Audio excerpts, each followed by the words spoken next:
നമുക്കൊരു phone business തന്നെയാണ് നമ്മൾ ചെയ്യുന്നത്. ശരിക്കും ഒരു ഫോണിൽ രഹസ്യമായിരിക്കാം പരസ്യമാക്കാൻ പറ്റുന്ന ഒരു ഫോൺ വിറ്റാൽ എന്ത് ലാഭം കിട്ടും?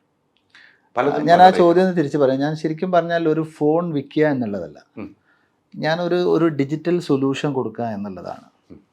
അതായത് ഇപ്പം ആർട്ടിഫിഷ്യൽ ഇൻ്റലിജൻസിൻ്റെ കാലഘട്ടമാണ് അല്ലേ?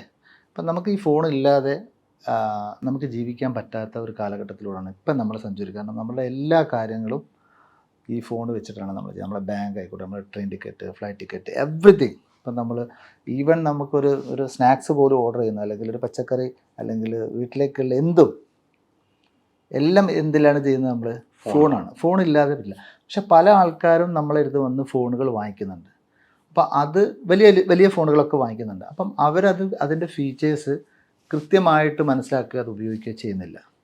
അപ്പം നമ്മൾ ഓരോ ഷോറൂം തുടങ്ങുന്ന സമയത്തും നമ്മൾ അതാത് സ്ഥലങ്ങളിലുള്ള ആൾക്കാരാണ് നമ്മൾ എടുക്കുന്നത്.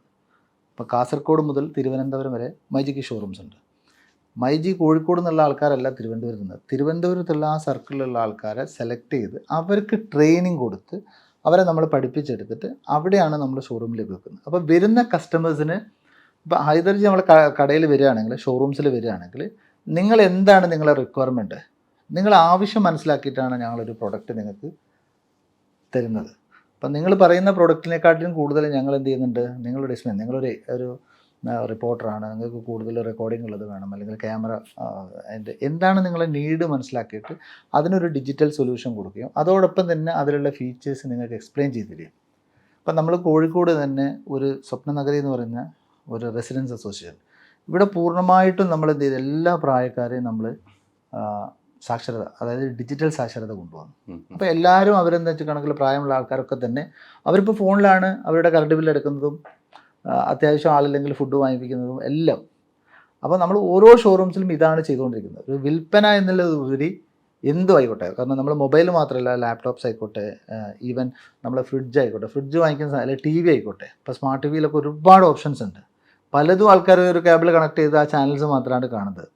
അപ്പോൾ അതിനെ കൂടുതൽ ആൾക്കാർക്ക് എഡ്യൂക്കേറ്റ് ചെയ്ത് അവർക്കൊരു സൊല്യൂഷനും നെക്സ്റ്റ് ലെവലിലേക്ക് അവരെ കൊണ്ടുപോകുക എന്നുള്ളതാണ്. അതാണ് നമ്മുടെ ലക്ഷ്യം. അതെ, ബിസിനസ്സിന് അപ്പുറത്തേക്കുള്ള ബിസിനസ്സിലപ്പുറം തീർച്ചയായിട്ടും. അത് ഞാൻ പറഞ്ഞ ഒരു കംപ്ലീറ്റ്ലി ഒരു ഡിജിറ്റൽ സൊല്യൂഷൻ കൊടുക്കുക എന്നുള്ളതാണ്. ഈ നമ്മൾ കൈ നിറയെ സന്തോഷം, കൈ നിറയെ നമ്മുടെ ഒരു പണം, മനസ്സ് നിറയെ സന്തോഷം, നമുക്ക് പലതും ചെയ്യണമെന്ന് തോന്നാറുണ്ട് അല്ലേ ഷാജിക്ക? പലതും ചെയ്തതായിട്ട് ഞാൻ കണ്ടു. അങ്ങനെ ചെയ്തത് പറയാൻ പാടില്ല എന്നാണ് പറയുന്നത്. പക്ഷേ ഞാൻ ചോദിക്കുകയാണ്, അങ്ങനെ ചെയ്തതിൽ ഏറ്റവും സംതൃപ്തി വന്നത് എന്തായിരിക്കും ഒരു നമ്മൾ ചെയ്ത പ്രവൃത്തിയിൽ? എനിക്ക് ഏറ്റവും കൂടുതൽ ഞാൻ ആഗ്രഹിക്കുന്നത് പീസാണ്, സമാധാനമാണ്. അപ്പം നമുക്ക് ഒരുപാട് പണമുണ്ടെന്ന് വിചാരിച്ചാൽ നമുക്കത് എടുത്ത് കഴിക്കാനോ വക്കിലൊന്നും പറ്റില്ല. നമ്മൾ ആഗ്രഹിക്കുന്ന എല്ലാം ഇന്ന് നമ്മളെ മുന്നിലെത്താനുള്ള സാധ്യതകളുണ്ട്. പക്ഷെ അതിലൊക്കെ ഉപരി നമുക്ക് സമാധാനം കിട്ടുന്ന ഒരുപാട് കാര്യങ്ങൾ നമ്മളിലുണ്ടാവും. അതിലേറ്റവും കൂടുതൽ ഞാൻ ആഗ്രഹിക്കുന്നത്,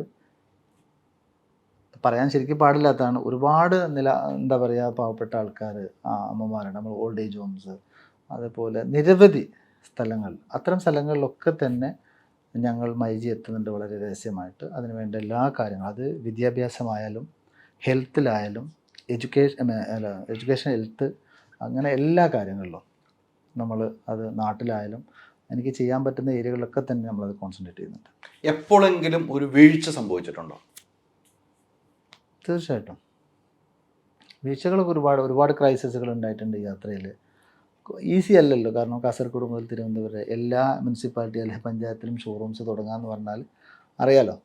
അപ്പം ഒരുപാട് ക്രൈസിസ് എൻ്റെ യാത്രകളിൽ ഉണ്ടായിട്ടുണ്ട്. അപ്പം അത് തരണം ചെയ്ത് പോകുന്നത് കൊണ്ടാണ് എനിക്ക് ഈ ഏറ്റവും ആഴത്തിലുള്ള വീഴ്ച ഏതായിരിക്കും? എൻ്റെ ഏറ്റവും കൂടുതൽ ആഴ്ച എന്ന് പറഞ്ഞാൽ എൻ്റെ വാപ്പിച്ച് എനിക്ക് നഷ്ടപ്പെട്ടത് തന്നെയാണ് എൻ്റെ ഏറ്റവും വലിയ. ഇപ്പം എൻ്റെ ഏറ്റവും വലിയ ഒരു സന്തോഷം എന്ന് പറഞ്ഞാൽ എൻ്റെ ഉമ്മച്ചി എൻ്റെ കൂടെ ഉള്ളതാണ്. അത് ഏറ്റവും വലിയ ഒരു ഭാഗ്യമായിട്ടാണ് ഞാൻ കാണുന്നത്. എനിക്ക് ഏറ്റവും കൂടുതൽ എനർജി, എനിക്ക് ഏറ്റവും കൂടുതൽ പോസിറ്റീവ് കിട്ടുന്നതൊക്കെ തന്നെ ഉമ്മച്ചിയുടെ. എൻ്റെ എല്ലാ ഷോറൂംസുകളും ആദ്യം ഇനോഗ്രേറ്റ് ചെയ്യുന്ന ഉമ്മച്ചിയുടെ ഒരു പ്രാർത്ഥന എന്ന് പറയുന്നത് നമുക്ക് വേറെ തന്നെയാണല്ലോ, മറ്റെന്തിനേക്കാട്ടിലും വലുതല്ലേ. അപ്പം നമ്മളൊരു ഷോറൂംസ് ഇനോഗ്രേറ്റ് ചെയ്യുന്ന സമയത്ത് ഞാൻ എൻ്റെ സ്റ്റാഫിനോടത്ത് ഡിഫറെൻറ്റ് ഇതിലുള്ള ആൾക്കാരല്ലാണ്ട, നിങ്ങൾ നിങ്ങളേതായ രീതിയിൽ പ്രാർത്ഥിക്കുക, ഉമ്മച്ചിക്ക് വരാൻ പറ്റാത്ത സ്ഥലത്താണെങ്കിൽ വീഡിയോ കോൺഫറൻസിൽ ഉമ്മച്ചി വന്ന് എല്ലാവരോടും പ്രാർത്ഥിക്കാൻ വേണ്ടി വരും. അത്രേ ഉള്ളൂ. ഉമ്മച്ചി കൂടെ ഉള്ളത് വലിയൊരു ഭാഗ്യം തന്നെ അല്ലേ? വലിയ ഭാഗ്യം തന്നെ. നമ്മൾക്ക് വിശ്വാസം അങ്ങനെയല്ലോ, ഉമ്മയുടെ കാൽപാദത്തിനടിയിലാണ് സ്വർഗം. ഏറ്റവും വലിയൊരു അനുഗ്രഹമായിട്ട് എനിക്ക് അത് ഉമ്മച്ചീനെ നോക്കാൻ പറ്റുന്നതും അതാണ് ഏറ്റവും വലിയൊരു സന്തോഷം. ഞാൻ പറയില്ല, ആ ഒരു സമാധാനം കിട്ടുക എന്നുള്ളത് വലിയൊരു സന്തോഷമല്ലേ. വീഴ്ചയിൽ കൈപിടിച്ച് ഉയർത്താൻ ആരെങ്കിലും ഉണ്ടായിട്ടില്ലേ? അത് നമുക്ക് കുറേ ആളുകളുണ്ടാക്കും. ഷാജിഖാനെ സംബന്ധിച്ചപ്പോൾ എനിക്കാണെങ്കിലും അങ്ങനെ നമ്മളൊന്ന് വീഴും എന്ന് തോന്നി, അല്ലെങ്കിൽ പല ക്രൈസിസ് നമ്മൾ കൈപിടുത്ത. ഇപ്പം ഉമ്മച്ചിയുടെ കാര്യം പറയും, നമുക്കൊരു ഫ്രണ്ട് എന്ന് പറയാൻ, ഒരു പേര് പറയാൻ ആരെങ്കിലും ഉണ്ടാവും? എൻ്റെ വീഴ്ചയിൽ എനിക്ക് വളരെ പോസിറ്റീവായിട്ട് നല്ല കുറേ സുഹൃത്തുക്കളുണ്ട്, ഫാമിലി മെമ്പേഴ്സ് ഉണ്ട്, എൻ്റെ നാട്ടുകാരുണ്ട്. അവരുടെയൊക്കെ ഒരു വലിയൊരു പിന്തുണ എനിക്കുണ്ടായിട്ടുണ്ട്. അപ്പോൾ അതാ ഞാൻ നേരത്തെ പറഞ്ഞത്, ഞാൻ ഒരാൾക്ക് ഒന്നും ചെയ്യാൻ പറ്റില്ല. ഒരു ടീം വർക്ക്. എൻ്റെ കൂടെ നിൽക്കുന്ന ഈ 2580 പേര്, അതായത് എനിക്കിപ്പം നിങ്ങൾക്ക് ചായ കൊണ്ടുതന്ന അവർക്ക് പോലും എൻ്റെ ഗ്രോത്തിലൊരു പങ്കുണ്ടെന്ന്. അതോടൊപ്പം തന്നെ നിരവധി ആളുകൾ എൻ്റെ അടുത്ത് ജോലി ചെയ്തിട്ട് അതിൽ നിന്നും കുറച്ച് ആളുകൾ എന്നെ വിട്ട് വേറെ ഇതിലേക്ക് പോയിട്ടുണ്ട്. അവരുടെ ഒരു കോൺട്രിബ്യൂഷൻ എൻ്റെ ഗ്രോത്തിലുണ്ട്. അവരെന്നെ വിട്ടുപോയിട്ടുണ്ടെങ്കിലും ഞാനിപ്പോഴും അവരെ ഓർക്കുന്നുണ്ട്. കാരണം അവരും കുറേ എനിക്ക് വേണ്ടി ഹാർഡ് വർക്ക് ചെയ്തിട്ടുണ്ട്. ഈ ഗ്രോത്തിൽ അവർ ഒരുപാട് സപ്പോർട്ട് ചെയ്തിട്ടുണ്ട്. അപ്പോൾ അവരൊക്കെ തന്നെ എൻ്റെ ഒരു കൈപിടിച്ച ആൾക്കാരാണ്. അത്തരം നമ്മുടെ ഇവിടെ നിന്ന് എല്ലാം പഠിച്ച് പിന്നീട് അവരുടെ ഒരു ഇൻഡിപെൻഡൻ്റ് ആയിട്ട് ഷോറൂം. തീർച്ചയായിട്ടും അവർക്ക് വലിയ രീതിയിലല്ലേ ഡിഫറെൻറ്റ് കൺട്രിയിൽ പോയ ആൾക്കാരുണ്ട്, ഡിഫറെൻറ്റ് കമ്പനിയിലേക്ക് പോയ ആൾക്കാരുണ്ട്. ഞാനതിനൊക്കെ പോസിറ്റീവായിട്ടാണ് കാണുന്നത്.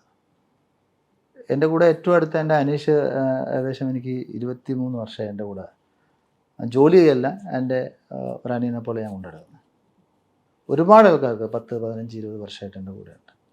തുടർച്ചയായിട്ടുണ്ട്. തീർച്ചയായിട്ടും. അപ്പം നിങ്ങളുടെ ഒരു കൂട്ടുകെട്ടുണ്ടല്ലോ. എനിക്ക് ഞാൻ ഇടയ്ക്ക് ദുബായ് ഇപ്പം ഷംസുക്കാടൊക്കെ ഉണ്ട്. നിങ്ങളൊരു 5 പേര് ഒരു വില്ലന്മാർ പോലെയാണ്. എന്ന് വെച്ചാൽ നിങ്ങളാണ് നമ്മളാ ഫൈസൽക്കാട് കല്യാണം, നിങ്ങളൊരു ഒരു വരവെന്ന് വെച്ച് കഴിഞ്ഞാൽ മമ്മൂക്ക മോഹൻലാലൊക്കെ വരുന്ന പോലെ നിങ്ങൾക്ക് നിരന്ന്, മമ്മൂക്ക മോഹൻലാൽ പൃഥ്വിരാജ് ദുൽഖറൊക്കെ പറഞ്ഞ പോലെ ഇങ്ങനെ നിരന്നൊരു ഒരേ യൂണിഫോമിൽ 5 പേരാണ്. നിങ്ങളൊരു സൗഹൃദം വലുതാണ്. അത് പല ആളുകൾക്കും അസൂയ ഉണ്ടാക്കാറുമുണ്ട്. ഇല്ല എന്ന് ഞാൻ പറഞ്ഞ ഇപ്പോൾ ഷാജിക്ക് ഇല്ലാന്ന്, പക്ഷേ ഞാനത് പറയാം, പല ആൾക്കും അസൂയുണ്ട്. ആ ഒരു സൗഹൃദം ഇപ്പോഴും മെയിൻറ്റെയിൻ ചെയ്താണ് നിങ്ങൾ പോകുന്നത് അല്ലേ? കോളേജ് കാലഘട്ടം തൊട്ടുള്ള സൗഹൃദമാണ് അല്ലേ? കോളേജല്ല, ഞാൻ അതിൻ്റെ ശേഷമാണ് ഇവരായിട്ട് വന്നത്. ഏകദേശം അറൗണ്ട് എനിക്കൊരു 20 വർഷത്തെ ത്തോളുള്ള ബന്ധമാണ്. അതിൽ ഫൈസൽക്ക ഉണ്ട്, മലബാർ ഗോൾഡ്, ഷംസു, നെല്ലറ ഷംസു ഉണ്ട്, ജി ടെക് മാറൂഫ് ഉണ്ട്, അതേപോലെ സ്വദേശി സക്കീർ ഉണ്ട്.